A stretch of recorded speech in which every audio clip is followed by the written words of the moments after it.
અત્યારે આપણે આ હાલોલ કાલોલથી ગોધરા તરફ જવાના હાઈવે ઉપર છીએ. હાલોલ કાલોલથી આ ગોધરા તરફ જતાં આગળ એક ટોલ નાકું આવે છે.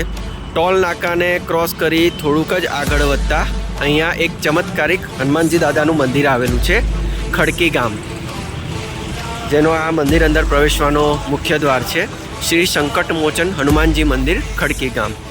હવે આ મંદિર એટલા માટે પ્રખ્યાત અને ચમત્કારિક છે કારણ કે અહીંયા એક પથ્થર છે અને એવી માન્યતા પ્રચલિત છે કે તમે પથ્થર ઉપર બેસી પોતાના મનમાં કોઈ પણ મનોકામના ઈચ્છા હોય તે બોલો અને જો પથ્થર ફરે તો તમારી ઈચ્છા પૂરી થાય એમ કહેવામાં આવે છે.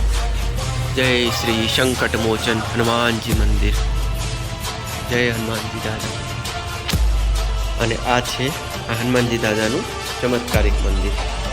પહેલાં આપણે આ શ્રી કષ્ટભંજન હનુમાનજી દાદાના દર્શન કરી લઈએ અને આગળ તમને જે વાત કરી હતી એ જ છે આ પથ્થર, ચમત્કારિક પથ્થર.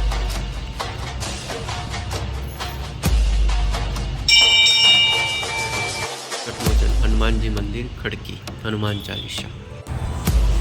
આ છે ચમત્કારિક પથ્થર. એના પર બેસી માનતા બાધા બોલવાથી જો પથ્થર ફરે તો તમારી જે પણ ઈચ્છા મનોકામના હશે પૂર્ણ થશે એવું કહેવાય છે.